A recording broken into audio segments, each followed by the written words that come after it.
কি করতেছো তুমি এখানে? মধুর কাজ চলতেছে, মধু বোতলজাত করতেছি আমি। এই যে আপনারা যারা অর্ডার করছেন আপনাদের জন্য মধু প্রসেসিং করতেছে। আমাদের কি এগুলো ছাড়া আরো মধু আছে? নাই, এটা হচ্ছে আমাদের স্টকে লাস্ট মধু আর কি, এ বছরের জন্য বলা যায়। তো আমরা আর কোথাও থেকে মানে মধু পাচ্ছি না।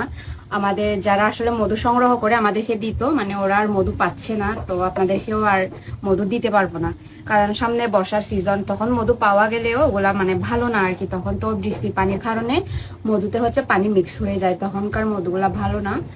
তো এজন্য হচ্ছে এগুলা একদম খাঁটি মধু স্টক, এগুলাই মাত্র।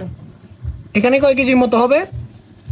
কত হবে? 30-40 কেজি হবে আর কি, বেশি তো হবে। ডাকনার মুখগুলোও দিতে পারতেছি না। হ্যাঁ, এগুলা হচ্ছে গরমের কারণে এরকম হয়ে যাচ্ছে, যে বোতলে থাকার সময় হচ্ছে বেশি মানে ঝাঁকুনি লাগছে, এজন্য এই যে দেখেন পুরা ফেনা হয়ে গেছে। আপনারা প্রোডাক্ট হাতে পাওয়ার পরেই ডাকনা খুলে একটু ডিপ ফ্রিজে রাখবেন। এই যে, তো যারা নিতে চাচ্ছেন আপনারা অর্ডার করতে পারবেন। এগুলাই হচ্ছে আমাদের লাস্ট সিজন, লাস্ট মধু, এরপরে আর আপনারা পাবেন না।